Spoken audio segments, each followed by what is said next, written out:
Welcome to Season 3 of the Knack for Business podcast.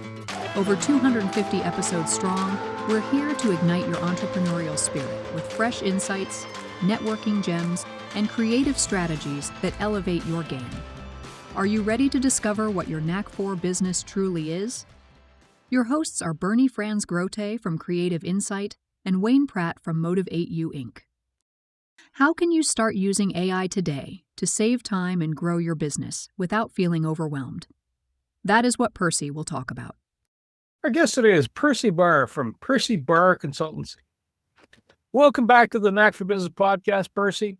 He's a versatile consultant, certified life coach with extensive experience spanning the tech, healthcare, and entrepreneurial sectors. Known for his passion for personal development, Percy has honed his expertise in goal setting, communication, and AI coaching for small and medium-sized businesses. As a competent Toastmaster, CTM, and competent communicator, CC, he combines his skills in public speaking, coaching, and AI-driven strategies to help individuals and businesses unlock their hidden potential. Whether through one-to-one sessions or group workshops, Percy empowers others to embrace and achieve their goals with clarity and confidence. Percy, how are you, sir? Any favorite quote or saying? That's interesting. The problem with quotes and sayings is they evolve over time. And your favorite today is not your favorite tomorrow. But I do have a word working in my work, and that says as we get older, it's really legacy. And how can we work to create a business or a pattern that we can hand on to the next generation? And that's where I'm focusing my time these days. So I won't answer your question, but I'll answer your question. Well, thank you. I appreciate that. And in fact, you mentioned a kind of a key interesting word, legacy, because with your tech background, legacy systems, if you've ever owned a bandit tape, VHS tape, those are all legacy systems. Not necessarily current systems aren't reverse compatible per se. No. But now we see AI coming on the horizon. We used to see that embedded in other systems. If you've owned an Alexa, Siri, Google, and you say, hey, pick the name and say, I've got a question. That was usually a large business. But now it seems like it's coming down away from the heavens or the people on the bleeding edge to the mere mortals. Why do you think that's happening? How's that evolving? Bernie, I think you'll find that the average person thinks that this has just happened overnight. But this has been going on for a long time. The first adventure into artificial intelligence was actually back in World War II. Ian Turney, one of the developers of the people who broke the code for Enigma, was actually writing AI stuff during that to help break that thing, using mechanical means to do it. So it was really, we've come a long way, and big companies have been using artificial intelligence for probably the last 10 to 15 years to capture data and grow bigger. It had to be bigger companies because of the sheer amount of horsepower required from a computing point of view to actually make all that calculations going on. Then along comes my favorite, which is ChatGPT, and that's the one that really threw it out to the public, which allowed for a small fee or even free, you could actually work within some artificial intelligence, get a feel for it. Now we're finding out that we can use this for all kinds of things. And of course, there's other large language models out there. There's Claude and there's Copilot and there's a few others. There's all kinds of these engines out there that are available to the average user. But it's a little bit like the heydays of the personal computer.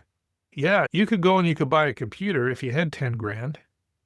Once you got it home, you might be able to write a document and play a couple games on it. But what were you using it for business? How are you using it to promote your modeling strategy? Your business cases, how are you doing it to create presentations and marketing content? It was left up to you to figure that out. With artificial intelligence, we can do some of that and take the heavy lifting out of most of the jobs that the small businesses needs to get off their plate but don't have time to do. Every small business needs a marketing plan. Every small business needs marketing material. Every small business replies to email. Every small business needs to work on their presentations. These are all things that artificial intelligence can do. And for the small business owner, we can go a little bit farther. I hear what your accountant is saying, Now put it against artificial intelligence to see whether your accountant has missed something. I see what this proposal looks like. Tell me what I could do to make it a better deal. I have this contract. Summarize it and give me the clauses that could get me in trouble. It doesn't mean you should trust AI to the total, but you can do some of that heavy lifting and get a lot of stuff off your plate quickly. So the obvious podcasting question is, how does this help a small or medium business actually be more efficient? The next question that flows right from it is, how long until you're not actually in the ditch by not using it? So AI is here to stay. There's no way that we can take it out of our lives. It's been running in the background for a lot of these companies. Did you know that Amazon, that 35% of your purchases are suggested by artificial intelligence? So when you buy that pound of coffee off Amazon and it suggests a new brand of coffee, or suddenly it's got a new perk that's exciting, that type of suggestion is also an AI thing. It goes back into your cart and it says, Wayne bought A, B, and C. Therefore, he's probably interested in D, right? And puts that in front of you. That generates 35% of Amazon's orders. Okay? So that's not going to go away. But the average business person who's overwhelmed with the day-to-day workings of life, if we could cut 4 or 5 hours a week of just content creation for them, what would that do to their business? What would that do to their lives? If I could put 2 proposals in front of someone and they could take AI and pull out 10 points of each proposal that are strong, would that make it easier to make a decision as to which person you would take? Not just based on price, but also based on conditions. One of the things with the public sector is it seems like they put all these conditions in, but the bottom dollar is really what drives the contract. Maybe that's not the way we should be doing business anymore. You just mentioned something about Amazon and how they're doing predictive sales. Is the level right now, and I understand shaving time off. In other words, I've got a cluster of information here, whether it's a spreadsheet, my books, whatever, and you go over to ChatGPT or Claude or whatever platform you're running and going, hi, sort this out and tell me I have questions, or give me the highlights and give me the pain points or the unobvious missteps, whether they're mine or otherwise. And it goes gurgling off and doing that. So a couple of things are coming up that to mind. One is to do analytics. One is to push out content. And when you mentioned the Amazon piece, it's going predictive sales activity. How do you take, I'm not Amazon, how do I take those components and integrate them into my day? I know what I do now. I go, I have read a prompt up and I go into the screen, and then, because it's a recipe for success that gets tweaked over time. But how do I integrate all those pieces? Some of them are action driven and some of them are me. They're going, I'm pontificating. I'm going to stop and I'll let you talk to me. Let's make a couple assumptions. You have a business. Your business has been a business for a number of years. At one point, you had this really successful marketing campaign. It seemed to blow product out the door just as fast as you could get it in. But you've never been able to reconnect with that campaign again.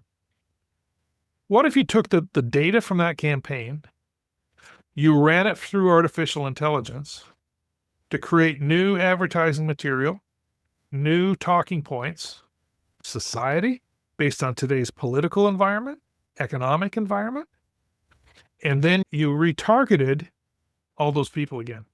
Plus you have all the new people in your list, right?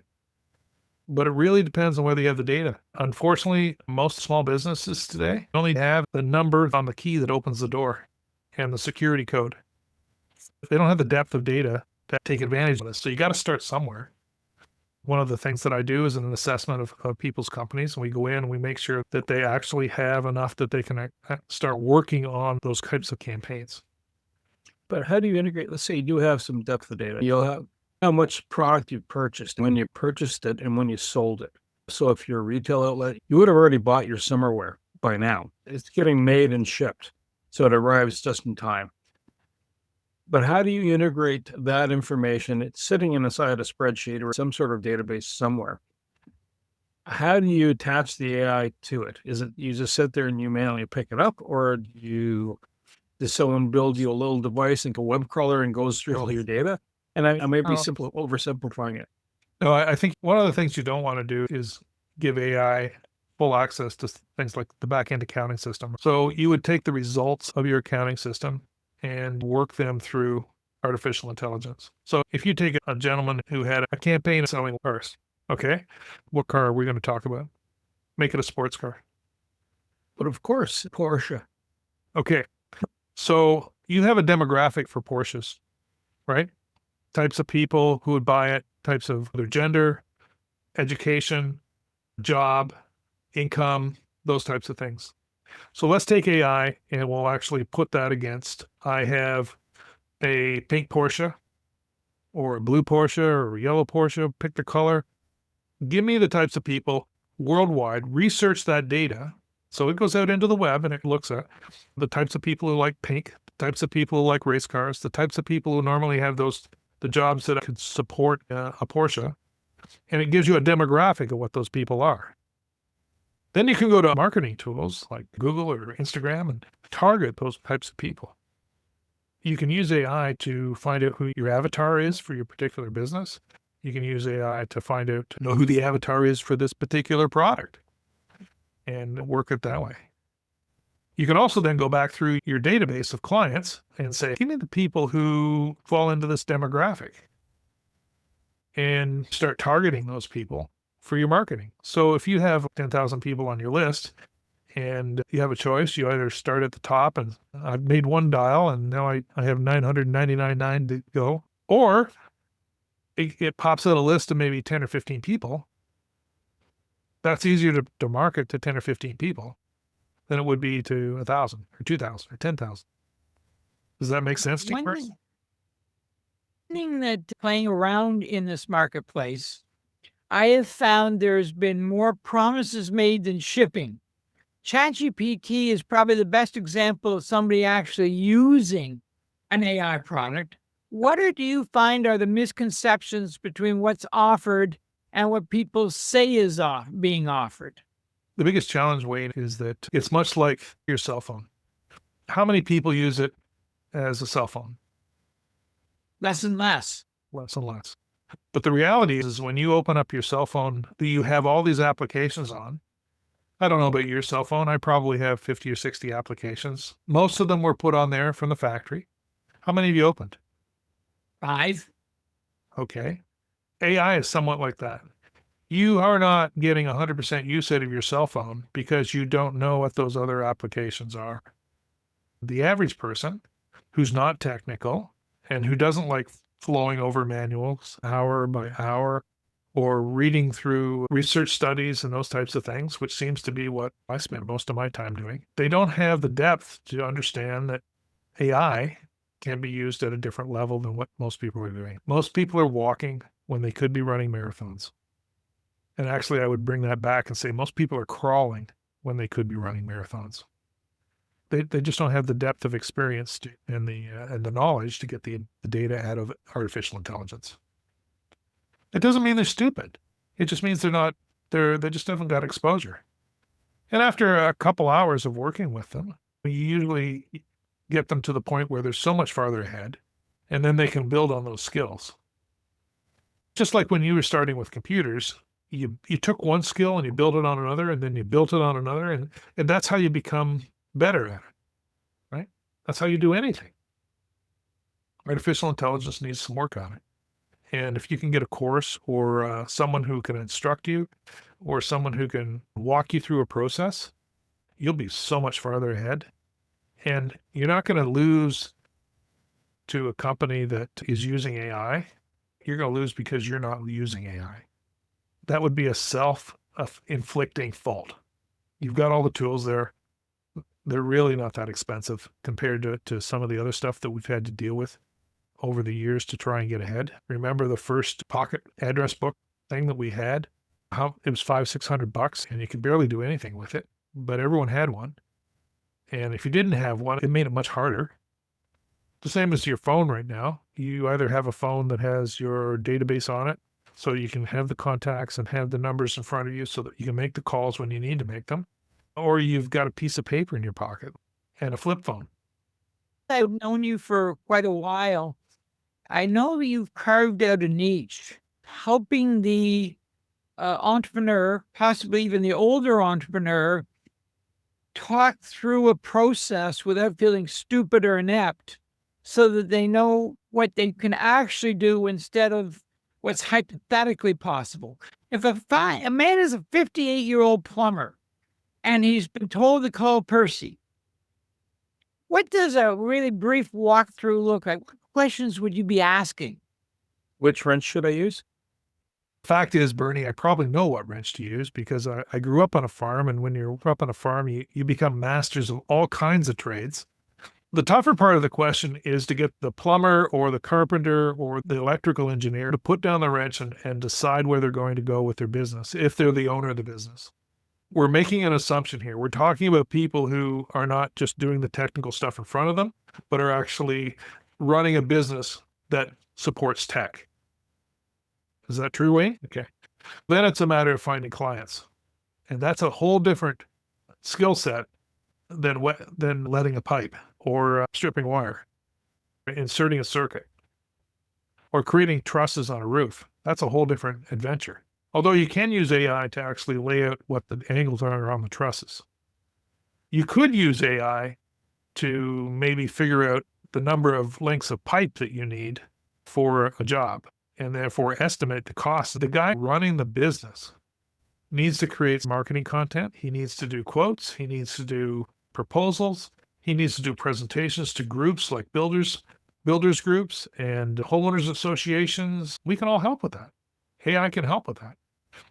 What if he took a presentation that was really successful in a home ownership group, a condo that he presented to the condo owners, and he had to do a similar presentation to the Chamber of Commerce in about 2 weeks? What if he could rework that conversation using artificial intelligence and come out with the same conclusions at the end? Would that save him hours of rewriting the presentation because he's going to start from scratch? Sure would. You mentioned something interesting when we started talking about which wrench to use when you go, hey, I grew up on a farm.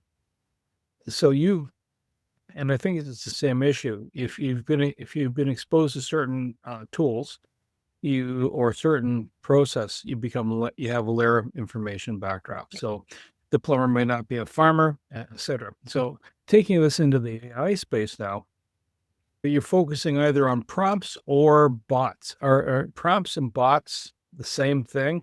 Can I have an AI going, I've turned my computer on and it waits for a trigger event to happen and then goes, okay, boss, here's a quick update. Boss, I'm working on it and I've just updated the spreadsheets, which is a routine that you've approved. He looks at you to go, are you cool with this? And it shows you this and then it carries on. Or is that a prompt also? And then what's that mean to prompt? Is that talking to a person that's knowledgeable, but they need more information? You and I can converse and have a sense of what we're talking about. Yeah. But if I'm talking to the Oracle, I might have to frame it a bit more.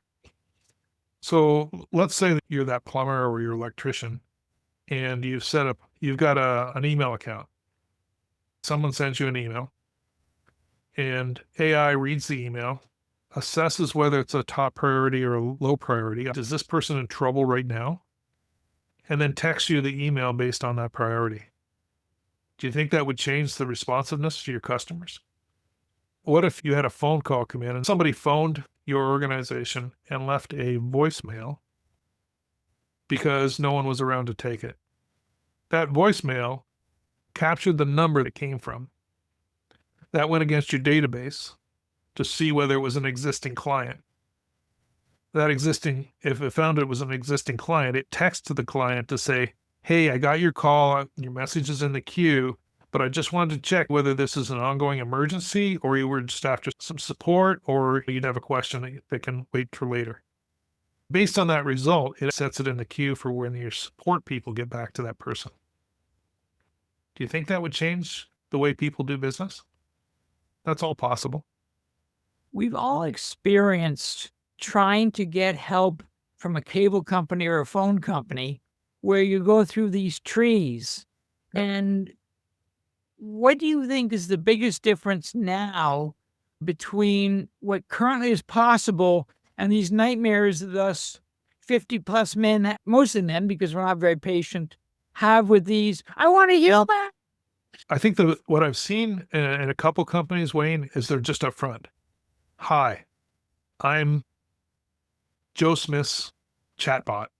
I'm trying to solve your problem if I can. If not, I will refer it back to Joe. So that's the first prompt that comes up, or the first response back. And that can be done through an artificial voice, or that can be done through a text message or an email. And so it's looking for some type of response back to try and help the customer get through their problem and get their problem solved. When I phone our cable company or one of the other support things, yes, you can be forever and you have to go through a tree to find the stuff. Those call trees have been around since, I don't know, since we got rid of manual operators. If that's indeed the case, then at least you're showing that you're interested in providing the best possible service you can at the time to your customer. Will your customer take it? Depends on the customer and how urgent the problem is, right? If you're a plumber and you get a call and the guy says, there's actually water running down my den, that seems to be more of a priority than my upstairs bathroom tap is leaking. And so you can prioritize those calls, right? So what if it came back and you said, this is an emergency, and the chatbot came back and said, Mr. Pratt, we have our tech who's on call. You should be receiving a call within the next 10 minutes. Do you care whether it's a tech that did that? Okay. But the prompt engineering, I'm going to circle back to it. One's the bot working in the background, The bot. and then Well, here I am. There's a lot of automation stuff that's going on in the background too, right? There's other tools that are working with those. Artificial intelligence doesn't work well unless you put some automation into it. And that's where the real benefit to most businesses is to try and automate some of these tasks. It's good to have that clarity. But if you go to write a prompt, the machine's waiting to take your query and work it through. How do you shape that? You have a one-off question, right? You're not looking to make it a workflow routine, but you have a question. How do I do this? How do I set up my bot to do the AI so I can run something? How do you design that prompt? So you first start doing some research. Let's say we're trying to promote a new product for our company. You've got some basic thoughts about a new package that you're giving service A, B, and C, and you're doing it in a different way than your competitors are doing it. First, you can lay out that package, right? Then you can say, here's my top 10 competitors. Go to their website, research their website, and tell me how this product would go against what they're already offering. Give me the top 10 points of why this is the better offer. Okay, so now I've got some data, right? And there's ways of doing that prompt. So now we actually have to try and create, let's say it's an email that we're pushing out to a few key clients to see whether this offer is even viable to them. So we say, you start the prompt by kind of like, create an email to the following client who does A, B, and C. The client is, I want the email done in a sales type form. Here's the model I want to use. Maybe it's a PAS type of model or whatever you're using. Then I go, okay, now I want to use the voice of a copywriter of your choice or an expert of your choice. I want to write it at grade 8 level or a grade 10 level. I want it to be enthusiastic and passionate about this product. I want to have a call to action at the end. Press enter. You ever think he's going to replace Robin Williams for that spontaneity? No, it's never going to replace Robin Williams. It's not going to replace a lot of people when it comes to that type of creativity. It really does good at factual product. It doesn't do good when it comes to fiction, writing jokes or that type of thing. We haven't got there yet, but there's a few tools that are actually in the development for those types of things. That's how we would start a prompt. And then you would take that response, you would copy it, pull it into your favorite word processor, and then you would put your voice around it. We always have to remember that AI is a tool. It doesn't necessarily give us a correct answer. It's not a professor. It's not a business. It's not Elon Musk. It's not Albert Einstein. It's a tool. And so you bring it into your favorite word processor. You edit it to be your voice with your message. Make sure that it doesn't say anything incorrect because you're ethically responsible as soon as you press send for the results of that. And then you would start your campaign. Give me a series of 10 emails that I want to send out to these 100 clients. Then you would load it into your CRM, which is a client relation management software that would actually send those emails out and make them personalized and do that type of thing. So that's what you would do. Give me the support material I need for this. What should I put in the pamphlet that I send out? What is a free giveaway that I can get to get people interested in moving forward with this product? What's a freebie I can give on the front end to make people interested in that? And you're not using what Bernie knows. You're using every marketer in the world's knowledge against that. Because I don't know about you, but I haven't read every marketing book in the world. You bought them. I do have a fair number of them.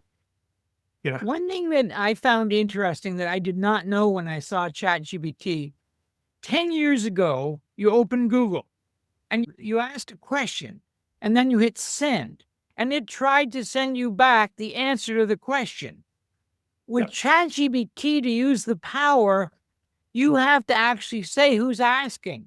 The whole idea of prompt engineering, I understand, is okay, this is who I am looking for this. Tell me a little bit about prompt engineering and why it's different than just an answer.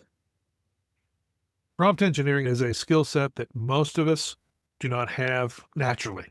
It's a skill set that needs to be developed. But just like other things we've done in our past, it is a learnable skill set. And once you learn more about that and how the results come back, you'll learn how to create the prompts differently. Think of AI as a child or maybe a former employee. You told them to go do something and you thought you were clear, really clear. I took extra time to explain how to do this. And when they come back, it's nowhere near what you wanted. Right? So you go back, you re-edit the prompt and you send it again. Right? You have to be the one who is responsible for the end result and work it through. But again, it's a learnable skill. Prompt engineering is a learnable skill. There's a few things that you can do, which is done in my course about how to get there quickly and how to reduce the learning time it takes to actually get those skill sets. And so that's what my course does. One component I like about your offer is not only do you have a course which you've really slaved on, but you have an evaluation to even see if the course is appropriate and what has to go beyond the course. Can you tell me about your course and the evaluation? I'm a lifelong learner. I started in the IT business back in the 1980s. I've got years of experience. I've done sales, research, run my own business, and worked in healthcare forever. I'm constantly learning. When artificial intelligence started to show its ugly head, or that's how some people call it, I started doing some courses because I tried to get ahead of the curve. With AI, you really need to work on how you can get that done and how you can do it quickly. With every new industry, you've got about a 3-year, once an industry starts, from the development of the computer to its actual full engagement it's about 4 years. And then all of a sudden every business had to have one. The same with the iPhone. It took a little while, and then all of a sudden everybody had to have a phone. We're coming up on about the 3rd year of when artificial intelligence started to become available to the public. We're looking at a curve that's just going to go straight up. It's going to make a hockey stick look backwards, right? So staying ahead of that. So what we do is we go in and we do I go in and some of my team go in and we do an assessment.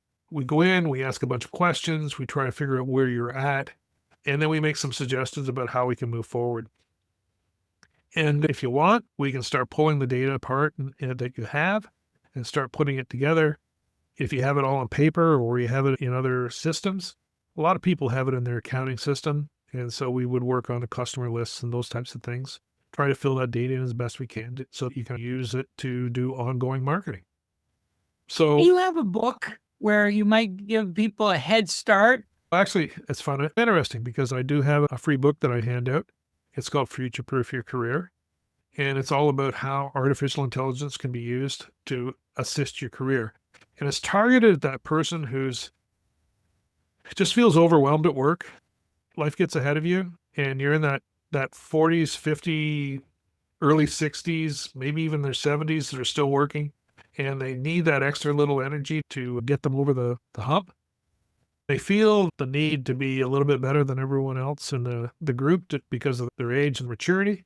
Artificial intelligence is a good way to put some free time in your schedule so that you can actually do some of those other things, learn some new skills, maybe perfecting existing skills. One of the things that can be done, and I've seen this done, and it's amazing. It's mostly done in call centers, but it can be done even in a small business where artificial intelligence records your conversations, especially your sales conversations, outreach conversations to new or existing clients. And it actually monitors your call and then gives you suggestions on how you could have closed the sale. It's a learn as you go type thing. You didn't ask for the business. You could have used the prompts to close business. It will actually say, hey, you missed step 3. And it's not to put you down, it's to make you better. It also gives you a reason to phone that client back and say, hey, I was just thinking A, B, and C. That's another reason why you should go with us. Percy, with the course and the assessment, how far do you go? What is your range? Do you speak English? I was on the call. I have a lady I'm helping in Sweden. I work with some groups in the States. I work with people all over Canada, of course. And they're doing different things. Most of it's coaching because the reality is that it's not just AI people need, but also a little bit of business coaching to make the whole package come together. It's no sense giving your sales script to a new client if the client can't make friends or get a message across, right? So we sit with people, talk about business. We also look for other ways of, one of the things I like to do is when people start talking about their business and what they're doing, one of the things I'm trying to put together in my mind is, can we offer a different package than they're presently offering that would actually provide more business to them? And maybe we could price it differently. Maybe we could package it differently. Maybe we could put together a different marketing type of campaign, because that's one of the things that kind of excites me, believe it or not. And so I'm always suggesting to people, have you thought of this? For example, you charge on a monthly basis. What if you charged on a yearly basis? Could you get that money ahead of time and work that through? Could you give them an offer that was different? Can you provide them with a support call once a month that would give them some extra value? And what can you do? See, if this resonated, how would they get a hold of you and how do they get your book? You can go to percybarr.com and you'll be asked to sign up for the book. You can reach out to Percy at percybarr.com and get directly to me. I would gladly talk with anybody, Wayne, because the reality is that you may not be my person for business, but I bet you know somebody who is. On the reverse side, you might not be my person for business, but I might know somebody who needs your services too. So I'm always willing to talk to people and find out where they're going and where they're at. I have a high ethical standard. If I can't help you, I will tell you. I'm not going to take your money just for the sake of taking the money. That doesn't work for me. There has to be a two-way engagement for this, and there has to be benefits on both sides. So everyone who comes to me, Wayne, I don't take them on as clients. I have some other partners that I can marry them up to, and they're very happy with that. There are people out there that they've ever been in business and had a bad client. I don't want to have a bad client, so I would rather pass that on at the front end of this. It doesn't mean you're a bad person. It just means that we have a difference of opinion and we need to move on. I want to say thank you to Percy Barr, my co-host Wayne Pratt, and you, the Knack for Business listeners. If you're interested in understanding more about AI, prompts, getting an assessment done, perhaps taking a course on AI to help you further out your knowledge and build up that toolkit, reach out to Percy. He's super relaxed, super chill. And as you just heard, if you're not a fit, that's okay. Whether it's he can't provide you the service, but he knows somebody. And that's what matters. To reach the podcast hosts, email them at info@creativeinsight.com or by the website creativeinsight.com, spelled KREATIVINSIHT.com. To reach Wayne at his email, wayne@motive8u.ca, that is MOTIVE, the numeral later u.ca, or his website, motive8u.ca. If you would like to be a guest on this podcast and share your knowledge, let us know. We would also appreciate your feedback on the content or format. Check the show notes for more details. For these podcasts, we like to acknowledge the support and thanks to the following people. Carl Richards from Podcast Solutions Made Simple, a renowned podcast expert. Fred Crouch, who is the Property Wizard podcaster, where Bernie is a co-host. Jovan Strika from Hive, a co-working space that is more than just a space. Then Melanie Weber, Bernie's invaluable business partner, and Wayne Pratt from Motive8u Inc., who serves as both a coach and co-host of these podcasts. Disclaimer. Please note that the Knack for Business podcast episodes are meant solely for educational and general informational purposes. The information and opinions contained within are not intended to be professional advice on any subject matter. The thoughts, views, and opinions expressed by the participants are their own personal beliefs and do not represent the views of the podcast hosts or any affiliated organizations. It is important to note that this podcast is not a replacement for consulting with certified experts in your area who possess knowledge of your unique situation. The hosts of the podcast, along with any participants or affiliated groups, do not take responsibility for any actions taken or not taken based on the information presented in this episode. It is highly recommended that individuals seek guidance from their own personal advisors in fields such as accounting, law, or other pertinent areas prior to undertaking any actions or making decisions that may impact their financial, legal, or other aspects of life.